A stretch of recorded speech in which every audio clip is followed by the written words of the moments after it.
জাতীয় বিশ্ববিদ্যালয়ের degree pass course প্রথম বর্ষ পরীক্ষা চলছে আর মাত্র 2টা তারিখের পরীক্ষা বাকি আছে, মানে 3 মার্চ এবং 4 মার্চ। এদিকে জাতীয় বিশ্ববিদ্যালয় থেকে একটা নোটিশ দেওয়া হয়েছে পবিত্র রমজান মাসের সময়সূচি বিবেচনায় বা সময় বিবেচনায়, যেখানে বলেছে যে রবিবার থেকে বৃহস্পতিবার পর্যন্ত সকাল 8টা 30 হতে বিকাল 3টা পর্যন্ত বিশ্ববিদ্যালয়ের সকল কলেজের সকল কার্যক্রম চলবে, যার মধ্যে বেলা 1টা থেকে 1টা 30 পর্যন্ত আবার জোহরের নামাজের বিরতি আছে।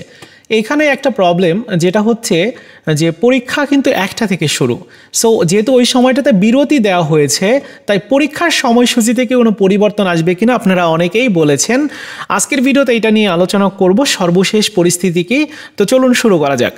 দেখুন, আপনাদের মাত্র 2টা পরীক্ষা অবশিষ্ট আছে, 3 তারিখ এবং 4 তারিখের পরীক্ষাগুলো। যদিও 3 তারিখে অনেক শিক্ষার্থীর পরীক্ষাই নেই, 4 তারিখে আবার অনেক শিক্ষার্থীর পরীক্ষা আছে। অনেক টিচাররা সেই দিন দায়িত্বে থাকবেন, তো প্রত্যেক শিক্ষার্থী রোজা রাখবে, এর সাথে যারা দায়িত্বে থাকবে তারাও রোজা রাখবে।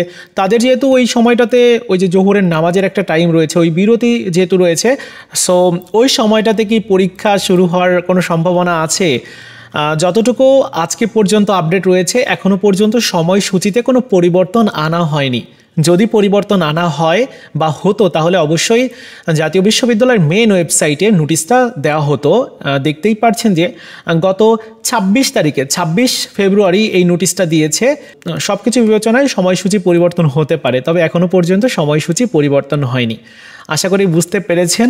আপনারা যারা পরীক্ষা দিবেন এতটুকুই আপডেট আপনারা জেনে রাখেন যে এখনও সময়সূচি পরিবর্তন হয়নি। হ্যাঁ, যদি হয় তাহলে দেখা যাবে যে দুপুর 1টা থেকে পরীক্ষা শুরু, সেক্ষেত্রে এরকম হতে পারে যে দুপুর 1:30টা থেকে পরীক্ষা শুরু হবে, এরকমটা হয়তো পরিবর্তন হতে পারে, সম্ভাবনা আছে আর কি।